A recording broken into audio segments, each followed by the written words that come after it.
আসসালামু আলাইকুম। কিছুদিন আগে ইতিহাদ পাবলিকেশন থেকে থানভী সিরিজের উপর একটা মূল্যায়ন প্রতিযোগিতা হয়। সেখান থেকে দ্বিতীয় ক্যাটাগরিতে থানভী সিরিজের একটা বই লাভ করি। সেই বইটার সাথে কিছু অ্যাড করে থানভী সিরিজের এই তাদাব্বুরে কোরআন বইটা নেওয়া। এই বইটা নেওয়ার কারণ হলো কোরআনের সাথে নিজের সম্পর্ক গভীর করা।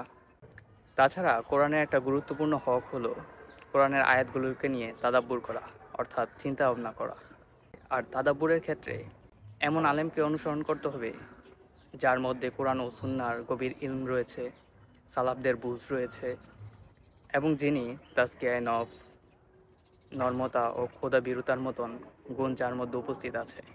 আশরাফ আলী থানভী রহিমাহুল্লার মধ্যে এই সবগুলি গুণেরই মিশ্রণ রয়েছে। তাছাড়া তার এই তাদাব্বুরে কোরআন বইটি তার রচনাবলী, মালফুজাত ও মাওয়ারেজ থেকে সংকলিত হয়েছে। তার একটা অসাধারণ গুণ হলো তিনি কোরআনের আয়াতগুলোকে আত্মিক, পারিবারিক এবং সামাজিকের সাথে সংযুক্ত করতে পারেন। তার কাছে তাদাব্বুর শুধু কোরআনের ব্যাখ্যাই নয়, জীবনের দিক নির্দেশনাও বটে। তাছাড়া এই বইটাকে অনুবাদ করতে আধুনিক ভাষাশৈলী অনুসরণ করা হয়েছে, যাতে পাঠকের কাছে সুপাঠ্য হয়। এ কারণে এই বইটা নেওয়া। আসসালামু আলাইকুম।